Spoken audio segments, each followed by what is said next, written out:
So with this parsha, it's very interesting because the name of the parsha that we're studying is Shemot, names. And I think we discussed this, certainly discussed it in the beginning of the book, but also on Tuesday, that what is the significance of calling a parsha a name? I always say that like Genesis has a very intriguing name, right? If I say the book, if you go to a bookstore and you see the book Genesis, the beginning, oh, you want to hear what happened at the beginning, right? Even Exodus is a beautiful name because it represents some sort of plot, right? I think if it's Exodus, that means there was some problem or we're coming out of the problem. Somebody's in the front of the book. Yeah, let me go make sure everybody's okay.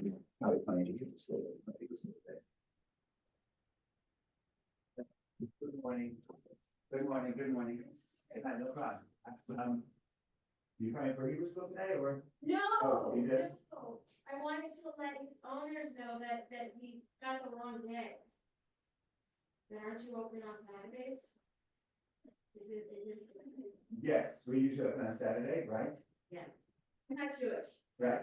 so it's a Jewish shop. Ah, So I wanted to, he got the wrong day. I see. So I wanted to let his parents know that he knows people.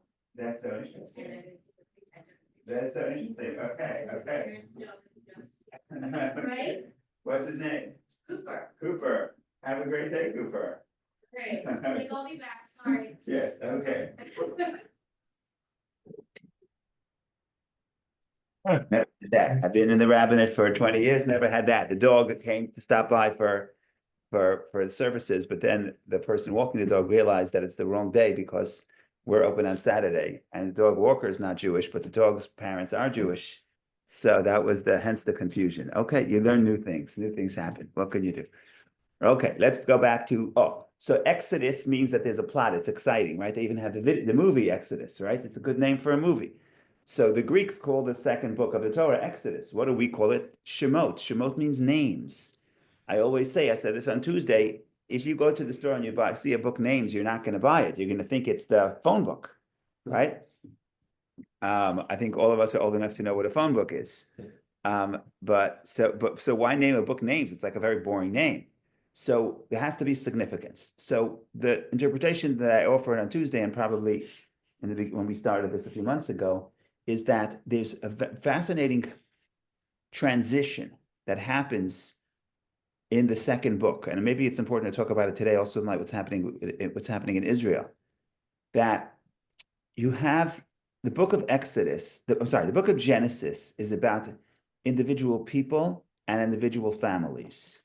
And when you have families, there's a certain tension in the families that you have to deal with. And if you don't believe me, read the book of Genesis, right? There's family strife, there's conflict, there's misunderstanding, and it's a great book. It's called the Book of Genesis. You can read about families, the struggles of families interacting with each other.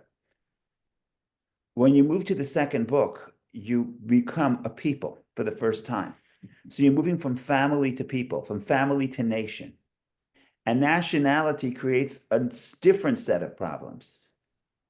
And maybe the most difficult set of problems that nationality creates is the balancing of the needs of the collective versus the rights of the individual.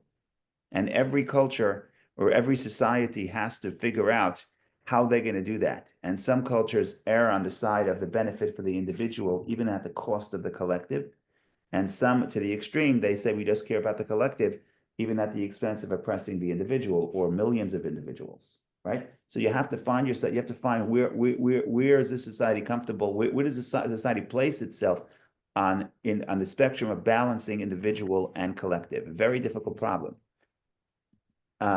What happens in this parsha with becoming a nation? What happens when you become a nation? So the individual feels less important, right? Think about this. If God comes to me the way he came to Abraham and says, go do this for me, maybe I'll do it. Right? God came to me and spoke to me, wonderful. But God never came to me and told me eat matzah. He came to our ancestors, and his audience is 15 million people. So if I don't eat matzah, everything will be fine. Jews will still eat matzah, right? I won't be there. What's the big deal, right? But so that's the thing where you don't value the self in the big story because as a nation, do I matter? So that's one of the challenges. How to understand we have a collective, but the individual matters and the individual is significant. And one of the ways of doing that is by highlighting the name of the book, and the parsha is Shemot, names. A name is the name of the individual. It's not the name of the collective. These are the names of the children of Israel came down to Egypt, and he mentions the 12 sons of Israel, which we know already who they were, but we're mentioning their names to highlight that just because we become a people, the individual does not lose their name. And that's why in all the stories of the parsha, also you will see, and even the book, you see that God doesn't forget about the individual. Just case in point is the commentaries point out that the 10 Commandments, which is God speaking to the collective Jewish people, is nevertheless spoken in the singular. I am the Lord your God, who took you out of the land of Egypt. Now, in English, your and you is neutral. It could be referring to the individual, or it could be referring to the collective. But in Hebrew, you have to make a choice. You could say, Anochi Hashem Elokecha, I'm the Lord your God, individual. Or how do you say that in plural? Hashem Elokechem, the way we say in the Shema. Hashem Elokechem Emet. The Lord is your God, your plural. It's a total different story. If God is your God in the plural, and that's sometimes even in the Shema, we say God is your God in the plural. But when 10 Commandments, God is speaking to all of the Jewish people at the foot of Sinai, God is speaking, I'm the Lord your God. And the Medrash points out that the reason why it says it individually is every Jew felt as God is speaking to him individually. And that's the balance that you have to balance. That's the balance that they have to emphasize, that even though we're collective, even though we're a people, we're an Am, we're a nation, nevertheless, we still have a name, we still have an individual identity, and we specifically matter to God. So that you already know because I already said it. And just because I forget what I say doesn't mean you forget what I say. So you for sure remember this. But now I'm going to go a little bit different to this. But Go as a ahead. fellow teacher, you know your students forget. Yeah, repeat Okay. yourself. It's important to repeat yourself. It says in the Shema, these words which I command you today should be upon your hearts. So the commentators say it's even brought down in Rashi. Rashi says, 1 second, today, God commanded us, when Moshe spoke those words in the book of Deuteronomy, God commanded us those words 40 years earlier. So what is today? These words that I command you today. So Rashi says, quotes the Medrash, that every day the words of Torah should be like new for you. Kach hadashim, like new. Basically, just because you heard it in the past, it's still just as exciting, right? If you're hungry and you're eating you're eating, you're not going to say, it's boring. I ate every single day already. No, right now you're hungry. Now you're thirsty. Now you have the same pleasure as you had yesterday. It doesn't diminish. Life doesn't diminish because you did it for a few decades. If you read a book, you read a novel, it's boring. I read it yesterday, right? So the Torah should be like your meal. You're hungry, you're thirsty for God. So therefore, when you eat it, when you learn to study the words of Torah, even though you heard it yesterday, but for you, it's life. If it's you for life, life never gets boring. So I have an uncle who says, so there's different versions. It says like new, or if you're on a higher level, it should be new, as new, like new, or as, or like new, like is a little bit less. He says, to me, I don't remember anything I learned. So for me, I'm keep this Torah. It's like new. It's like new. I don't remember what I did yesterday. Okay. He was only joking because he doesn't have a good memory. But yeah, that's what you reminded me of. Okay, so let's talk about a little bit in Parsha names. So if we're going to say this Parsha is the Parsha of names, where do names pop up in this Parsha? And it's actually very interesting because what's fascinating about the Parsha is throughout the exile, there are no names in this Parsha. When you would expect to have a name, there are no names. So in other words, we have to figure out what is a name and how come in the exile there's no name. And redemption starts with the reintroducing of names. If you have to track it, you want to track it, we'll try to track it. Should we try to do that for a minute or two? We'll try to do that, yeah? With your permission. Okay. So I'm just going to share it on the screen and we'll try to do it on the art scroll and on the screen at the same, not at the same time, but subsequent to each other. Let's look at Exodus chapter, let's start with chapter 1. Oh, I should really go to chapter 2, but okay.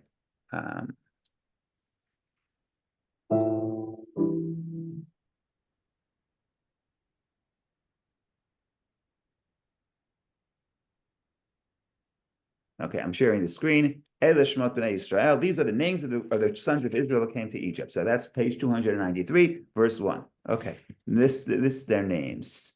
New king, okay, the slavery is being introduced. Tesva, 15. Now the king of Egypt spoke to the Hebrew midwives, one whose name was Shifra, and the second whose name was Pua. That's page 295, verse 15. So here we still have names, right? It says clearly, Shema Achat Shifra, the name of one was Shifra, the name of the other was Pua. Okay, we discussed this, that the names may not be the names of the people. It may be, according to the Medrash, it's actually Moshe's mother and sister, so it's not really their actual names, it's the name of their profession, but it doesn't matter. It says clearly, Shema Achat, the names. This is the beginning of the slavery, where Pharaoh is intensifying. After this, there are no more names. Okay, and 17 midwives, no names. Okay, but that's not that surprising. Where do we start getting surprising? Surprising is beginning of chapter 2, right? If you look in the art scroll, it's page 297. A man went from the house of Levi and took a daughter of Levi. Now, I would expect it to be a name. We know the names. How do we know the names? Because next parsha, the Torah tells us who they are. Moshe's parents, Yocheved, and Yocheved is Moshe's mother, and Amram is Moshe's father, right? So here, okay, why doesn't it say their names? So Tuesday, I gave you an idea, a thought of why it doesn't say their names, but we're looking at the big picture. The big picture is exile. There are no names, okay? Now, let's go through this entire portion. It's beautiful. Verse 4, okay? Verse 4, Achoto, his sister stationed at the distance. What's the sister's name? Nobody knows. I mean, we do know. We know it later. But in this story, it's omitted. Verse 5. Pharaoh's daughter went down to bathe by the river. What's Pharaoh's daughter's name? We know it elsewhere. In Chronicles, it says her name, Batya. Here, it doesn't say her name. Nobody has a name here. Okay, verse 6. That she opened it and saw him and the boy, and behold, the youth was crying. There's no name. Now, I'm sure that I would imagine the kid had a name because the mother kept him at home for 3 months. And I would imagine they gave him a name at some point. But it doesn't tell you the name. By the way, Moshe, according to the Medrash, Moshe had 10 names. And the name Moshe was the name, as we know, that his adoptive mother gave, that Pharaoh's daughter. But he had other names, and those other names were given to him earlier, yet it doesn't say his name. And doesn't say name. The first name you get is Moshe. Okay, Moshe is the beginning of redemption, but it has a name. And then what happens? What's interesting? The first time we look at chapter 4, and you look at when Moshe, and this is where we're up to now, and Moshe comes to, and God comes to Moshe, and he says, go tell the people, go tell Pharaoh, take the people out of Egypt. What is the second thing Moshe says? What is your name? Now, who cares what the name is? No. So you see a pattern here. Redemption can only happen if you know Hashem's name. Exile means the lack of name. Redemption is the reintroduction of name or rediscovery of the name. So that's the pattern. And you'll see it later as well. Where do you see it? Farther in the Parsha? Hashem introduces the name. Yeah, I think that's enough. I think that's enough to make the case. I think we have enough evidence to at least to suggest the theory. And the theory is like this. So the theory is also that we know that, I've said this before, in biblical Hebrew, the name Shem, the name for name is the same as, in a way, it's like much more than a name, which is a convenient tool to define something, but it's defining something and explaining what is its meaning. So Shem is meaning, right? We talked about this when we talked about the 3 sons of Noah. Noah has 3 sons, Shem, Cham, Yafet, and they rebuild the earth. So Cham, we said, is warmth, is Cham, even in modern Hebrew, warmth and passion. Yafet is beauty. And we said that children of Cham were very passionate in a negative sense, indulging in pleasure in a negative sense. That was Egypt, and they descend from Cham. Then you have Yefet, which the rabbis were in love with, which is basically one of the rabbis considered the Greeks to be descendants of Yefet. And they even, Noach blesses his son. He says, Yafta looking Yefet, God made Yefet beautiful. And the rabbis say that's Greek language and Greek culture, which is beautiful. And then you have Shem. What is Shem? Shem is, so we have passion. Cham is heat, warmth, passion. We have beauty. And what is Shem? And Shem is the ancestor of Abraham. Shem is the person who's interested in and concerned with and searching for meaning, right? Because your name is your meaning. And that's what Shem means in biblical Hebrew.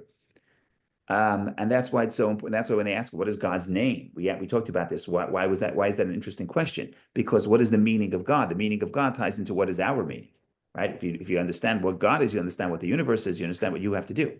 So shame would be meaning. So now, what is exile? Exile is when a person is out of touch with the meaning of their life. That is spiritual exile. What is redemption? When Moshe is reintroduced, the name Moshe, now Moshe knows what is my mission. We talked about this last week. I even sent an email. Moshe, you have to go and help others. Talked about that. But the point is, that's your meaning. And then when you say, what is Hashem's name? Meaning, what is the meaning of God? Meaning, what meaning? How do I think about God in the sense of what's the meaning of the universe that God created? Because God has meaning and God has created the universe for a purpose. So the meaning of God is going to influence the meaning of the universe and how we have to live.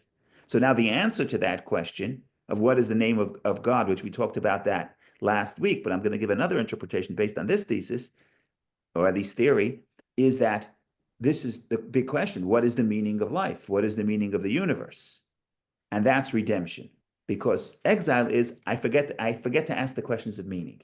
I want to know how to survive, how to get here, how to get there, how to get into a good school, how to retire, how to go on vacation. These are all very beautiful questions. But the question of what's the meaning of all of this, that's the question. That's where redemption comes from. Go ahead, Vicky, please.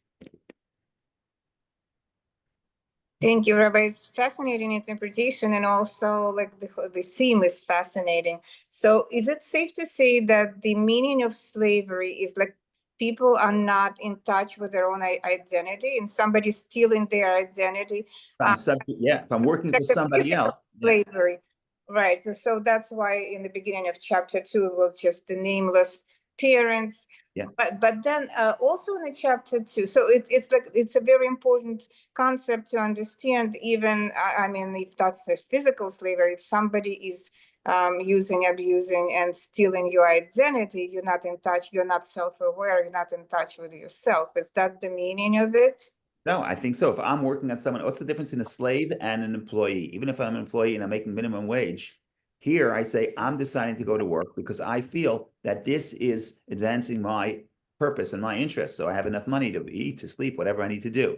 So, but if I'm being forced to do something, then it means that I'm being forced to advance someone else's meaning and not advance my own meaning. Right, but then and also in chapter 2, Moses was given a name. So is that kind of a beginning of that's redemption. Yeah.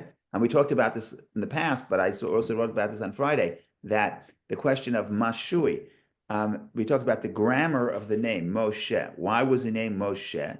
Because the daughter of Pharaoh said, because I drew him from the water.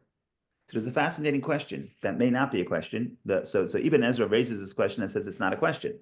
The problem is like this. If he was drawn, so then his name should be drawn.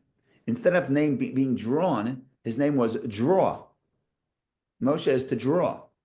So Ibn Ezra says, 1 second, don't ask the question, he says, don't ask the question why she named him draw. She should have named him drawn because he was drawn.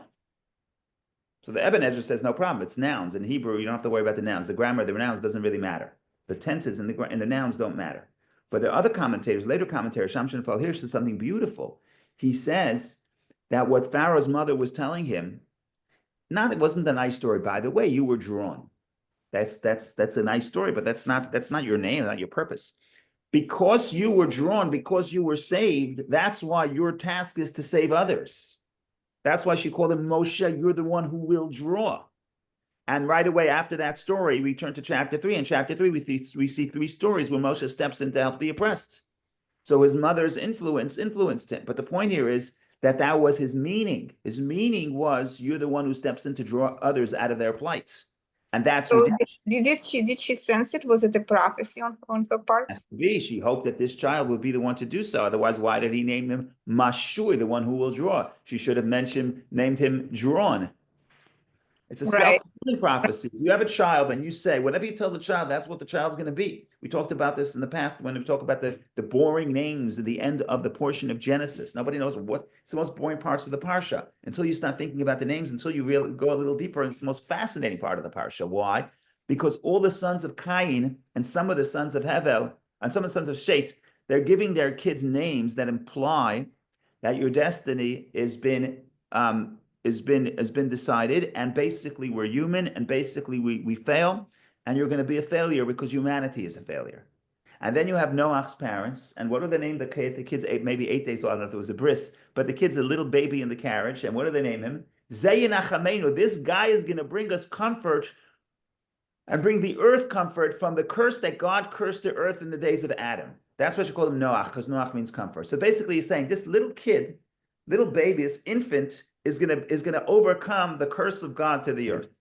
Okay, crazy. Who thinks that a little kid can do that? Okay, I don't know what happened first. It was prophecy, maybe, but it was also self-fulfilling. Whatever you tell your kids, that's what they're going to be able to do.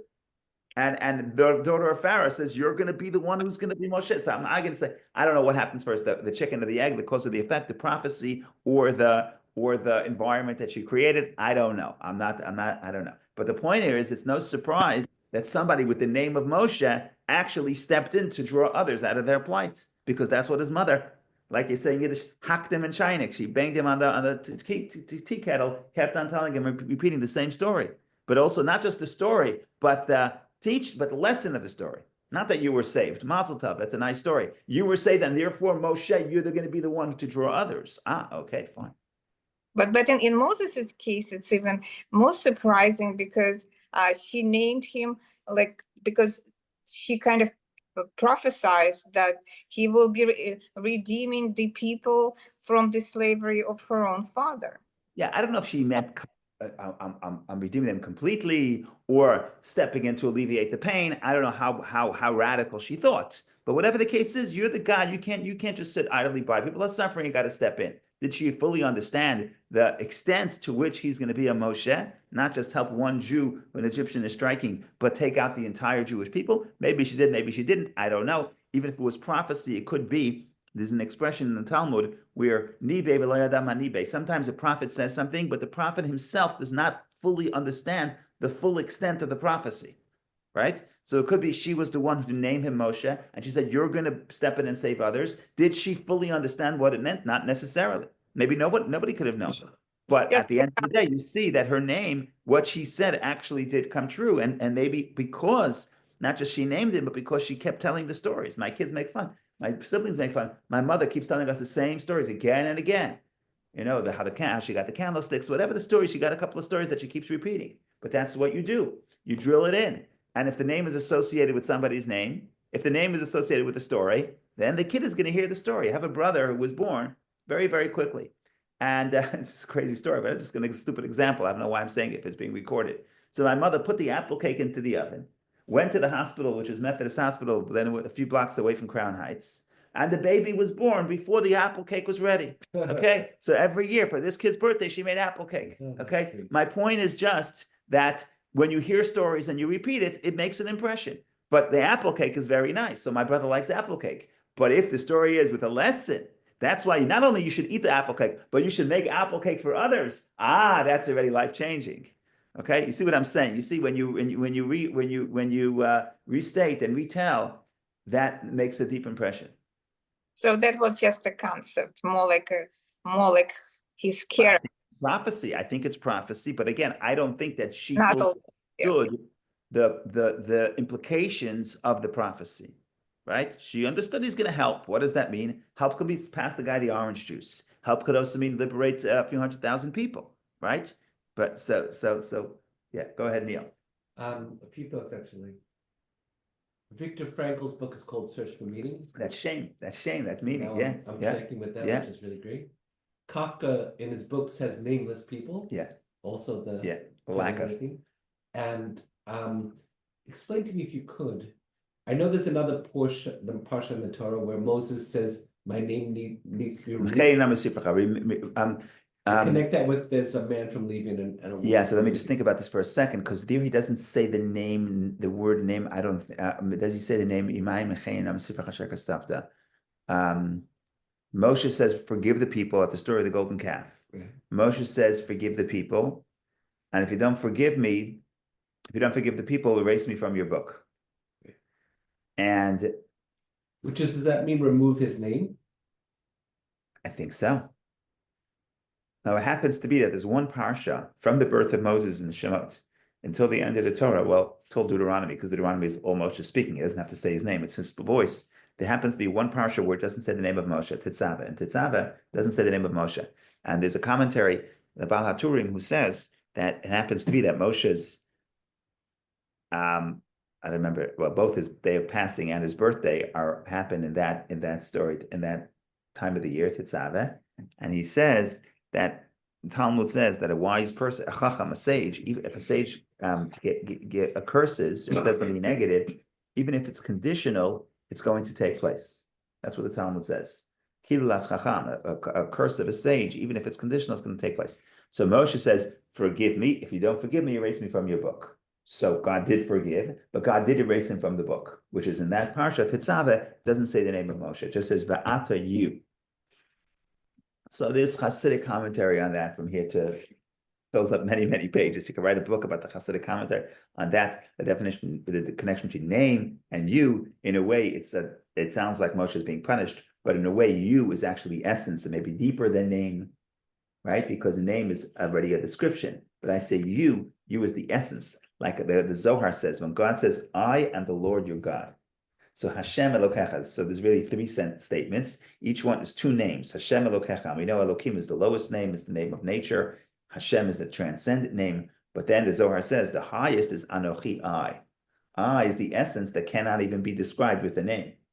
So in the Kabbalah, thinking that when you say I is deeper than saying a name, because a name is already a description. So it's like, what is your purpose? Before that is your essence.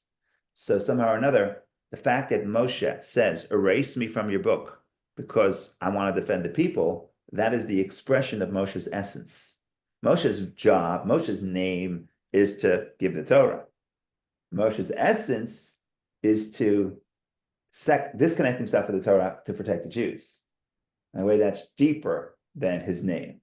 So I have to think about how these connect exactly. But yeah, but Mechena B'Sifrecha, delete me from your book, erase me from your book. That would be, that was expressed through taking out his name. His name wasn't mentioned in that parsha. Okay. So we have to figure out if that's enough pieces of the puzzle. We have to add pieces. Yeah, what does this all mean? That's a good question. Go ahead, Dr. Tamarin, please. Rabbi, I want to make sure I'm hearing you correctly and drawing you out a little bit on this. I sense that you're talking about the relationship between identity and purpose. And I'd like to draw you out on the following question. And you're also talking about the fact that sometimes one gets a purpose or identity by a parent giving someone a name, or a parent basically telling somebody, this is your purpose. But I'm saying that unless someone actually then internalizes to that purpose, agrees with that purpose, chooses that purpose, and makes it that purpose, it's not going to work. Agreed. His mother basically said, I want you to play the piano, and that's your identity. And Vicky really didn't like to play the piano. That's not her purpose. And right. What I'm saying is there's purpose mental transformation that has to take place, maybe unconsciously in the individual, where they buy into that sense. 100%. 100%. But I could push back and show. It's funny how people run into their purpose. Sometimes you have this. How do you discover your purpose? So usually it takes a process of self-discovery, but sometimes there are people along your path who help you direct you to your purpose. And it's a combination of people showing you certain things and you embracing that. That same brother, my apple cake brother, he's a phenomenal piano player. And we didn't have a piano growing up. So how did he get the piano player? Because my neighbor, my mother's sister, lived next door to us. We lived at 544 Crown. Neil was there. And she lived at 542 Crown, literally next door. And my mother's sister had a piano. And one day my sister calls her up and says, and says, you got to buy this kid a piano. He's in my house all day playing piano, driving me crazy. So you got to buy him a piano. And that's what she did. This was son number 5. Yeah. So she got the piano, and the kid took the piano. No one forced him to learn, and he wanted to learn. Okay, but had his aunt not had a piano, and had his aunt not called her sister and say, "Get this kid a piano so he stops driving me crazy," then he wouldn't realize a very important part of his personality would not come to the fore. Right? So it's a funny thing. You have to adopt it, you have to embrace it, and you have to make it yours. But the influences come from unexpected places. Sometimes it's your mother, sometimes it's your grandmother, sometimes it's your teacher. Right? But everybody has a story who inspired them along their way, right? There's always someone who inspires you along the way, and then and shows you either by example or by encouragement, and shows you, yeah, you could do this. This could become this. What you feel is innately that's meaningful to you. You get that it's reinforced or reintroduced, and in other words, it's a partnership, is what I'm trying to say.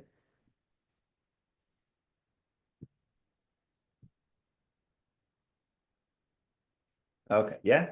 That's the shame. That's the name. Okay, let's think about the big picture. So if we reassess the question of what is your name as what is your purpose, not just tell me something about yourself.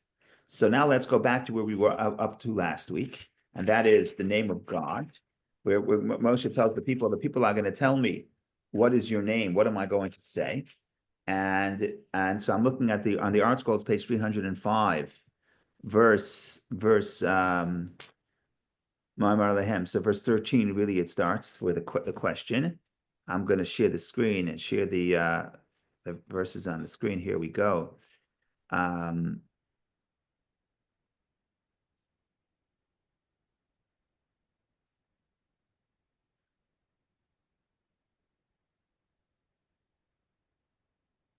So verse 13, and Moses said to God, behold, I come to the children of Israel, and I say to them, the God of your fathers has sent me to you. And they say to me, what is his name? What shall I say to them? And again, what is his name? What do you mean? What is his name? Why is that important? So again, we're saying now, name means purpose. Name means a mission. Name means, what do you stand for? So what is this God? Tell me something about this God. Remember, in pagan cultures, every god has something. This is the god of the sun. This is the god of the wind. This is the god of pleasure. This is the god of war. This is the god of lust. Every god has a bio. You ever saw a god without a bio? I have never seen. I mean, I have, but if I lived in Egypt, I've never seen that. So what does God say? God said to Moses, I will be what I will be. And he said, so shall you say to the children of Israel, I will be, has sent me to you. We discussed this in the past, and we said that other translations, mistranslations are, I am that I am, or I am that I am that I am, and that's simply incorrect. Eheyeh is future tense. And the idea here is that this is the only time the Torah says Eheyeh. Usually Hashem's name is Yud Hey Vav Hey. That's the Tetragrammaton, Hashem's the name of the 4 letters that we don't pronounce. It's Yud instead of the Aleph. Here it's Eheyeh, I will be, but there's Yud Hoveh. So there's different interpretations of what the name means, but the interpretation I always say is it's Haya, Hoveh, and Yehiyeh. Was, is, and will be, and it's all smashed into one, right? So and that is because the name Hashem is the name that transcends nature and transcends creation and transcends all limitation, right? All limitation that we know, all life that we know, all not only life, all existence, all even understanding, we cannot comprehend of something that defies time and space. Everything we know is within time and space. If you could say that God transcends time, that means he's the transcendent God. He's not under any of our limitations. So if you say past, present, and future in one, then it's something that we cannot relate to. God's transcendent. That's the transcendent name of Hashem. So that's what I usually say. But if you want to really break it down a little bit different, another interpretation of Yud Hey Vav Hey, which is the name we don't pronounce, but what do the letters mean? So Hoveh means present, but it also means exist, like exist in the present. Both Eheyeh, I will be, and Yud Hoveh, Yud and Aleph, both make future tense. So it's clear that what God is saying, it's something related to future. What's the meaning of God? What's the purpose of God? What's the purpose of creation? What is our purpose and connection to God? It's future, or the orientation is the future. What does that mean? So we talked about this, I think, on Friday. If Egypt represents limitation, because Mitzrayim, the etymology of Hebrew is limitation, Meitzar, straits. Connecting to God, and God is infinite, connecting to God means that it's a constant journey of growth past the limitations of yesterday. In other words, if I today I'm as limited as I was yesterday, then there's no reason for today, there's no purpose for today.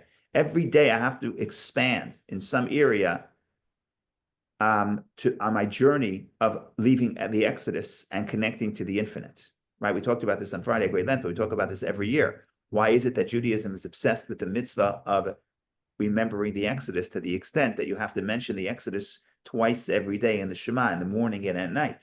Like, why are we obsessed with this? Because the premise of because in Judaism, what's so important is if God is infinite, then we can constantly stop growing, and if you continue growing. And if you stop growing, then life is over. Life is about growth, right? In biological life, you're always growing. If you're not growing, you're dying. So if God is infinite, then we have an infinite journey of growth in our own relationship with God, and therefore in relationship with the world, in relationship with the fellow people. But it all is premised on the fact that there's always room for growth because God is infinite. So eheyeh is future tense. Future tense means growth. Past means I'm happy with the past. Right? I always say, I heard this, who did I hear this from? I forgot who I heard this from. The difference between an old person and a young person, not age. It's about attitude. And an older person tells you about their accomplishments. A young person tells you about their dreams, tells you about the future. They say the sign of the 21st century is that 18-year-olds are writing autobiographies, right?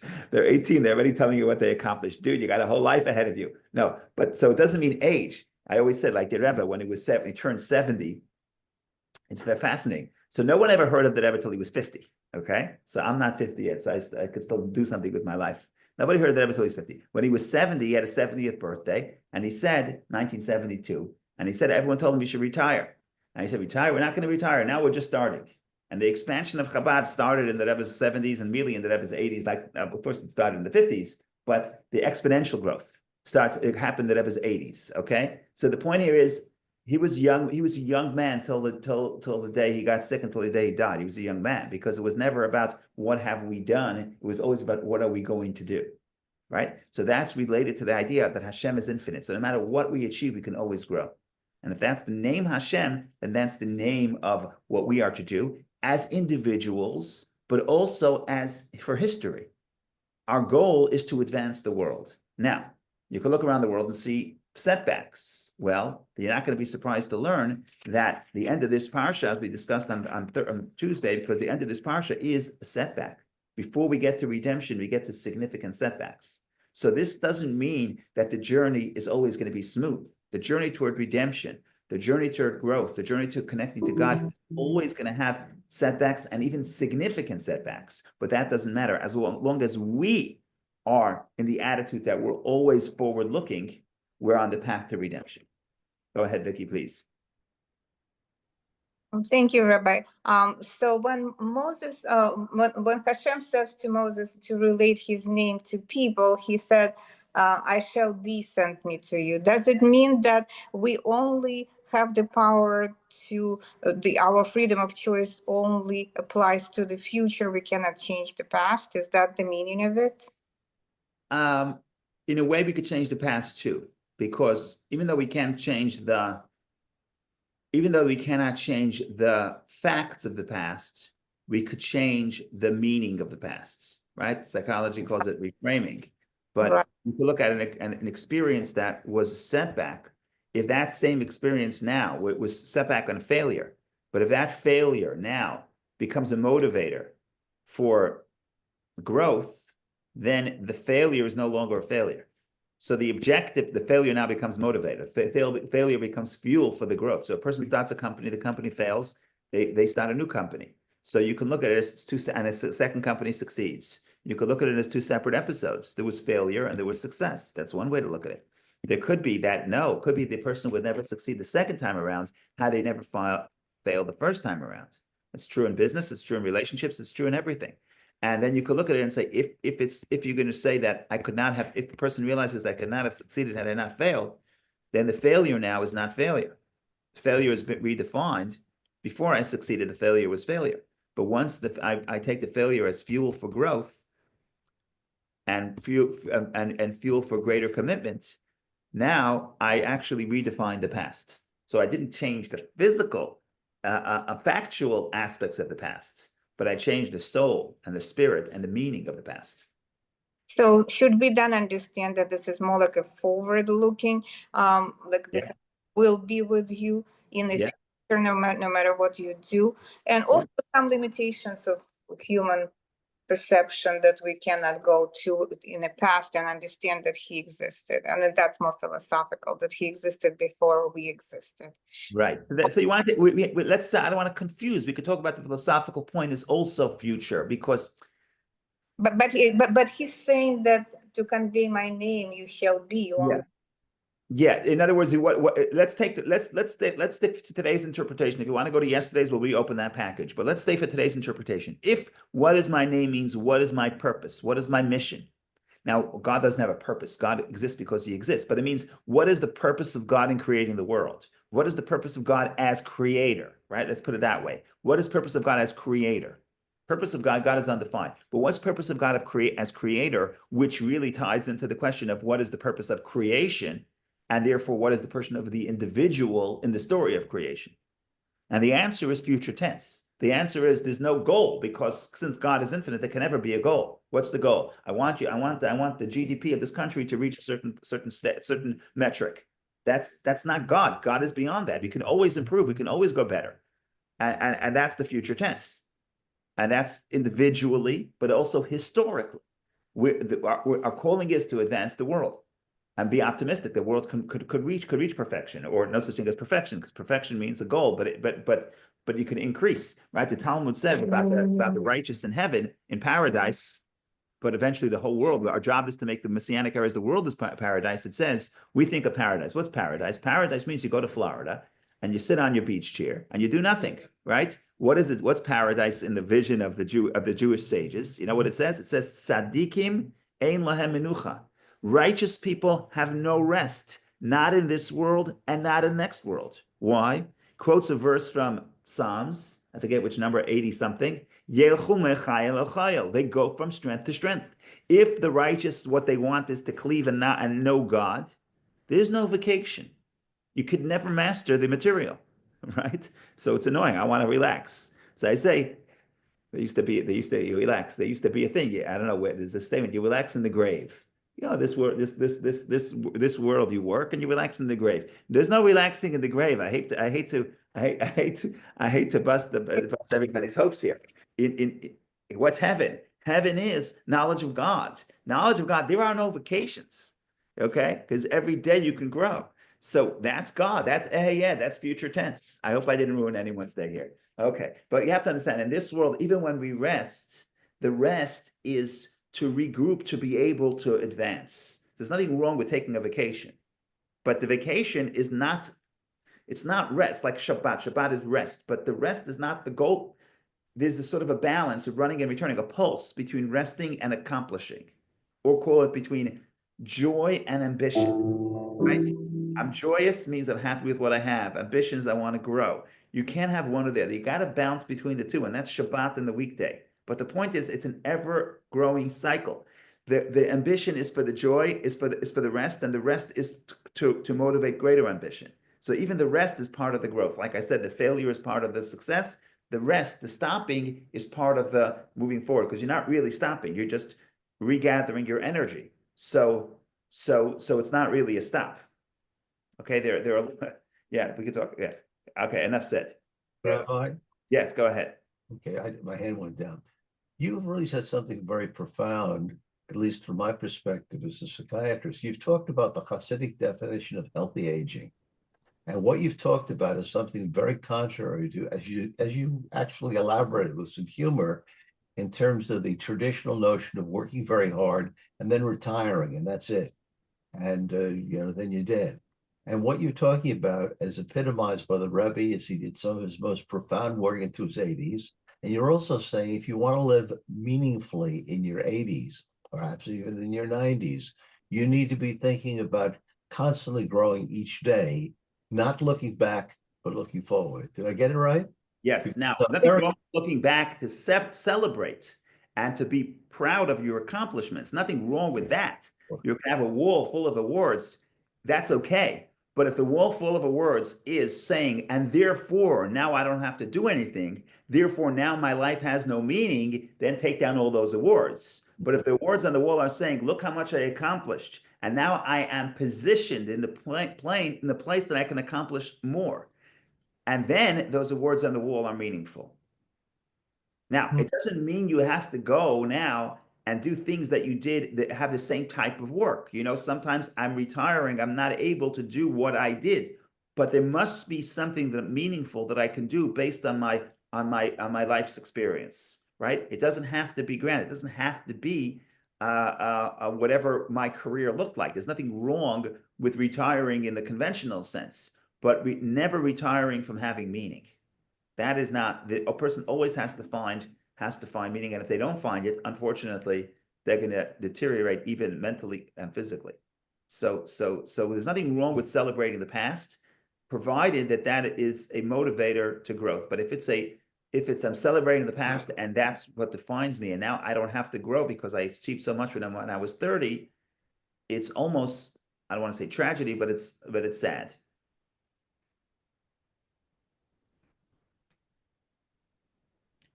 That's what I would say. But again, like I said, it doesn't have to be in the same physical form. It could be in things that are less physically impressive, but they're more meaningful, right? I'm here for somebody else. I'm here for my child. I'm here for my grandchild. I'm here for somebody helping somebody else, whatever it may be. But it has to be something that is meaningful.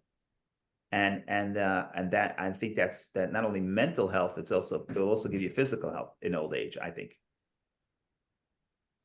Okay, that's future tense. So we have to talk about the future. So we have 5 more minutes to talk about the future. So here we're gonna go. Let's continue. Let's see what we can do here. Future tense. Talked about this a little bit. Okay, let's talk a little bit about something which is an obsession that seems to be an obsession that's unhealthy, and maybe the anti-Semites would have a field day with this. But very early on in the story of Moshe speaking to the people, very early on, God starts talking about the wealth that the Jewish people are going to receive. So if you look at verse 21, he talks about, let's read from 19 to 22. So I'm reading on page, and the article is page 307. 19, okay. However, I know that the king of Egypt, so this is God still speaking to Moses at the burning bush, just the places where we need to be. However, I know that the king of Egypt will not permit you to go, except through a mighty hand, meaning to say there's going to have to be plagues. Pharaoh's not going to get the message just by speaking nicely to him. Usually pharaohs are not impressed by that, right? You have to hit them hard before they can start listening. There was an old joke that the guy, what was the joke?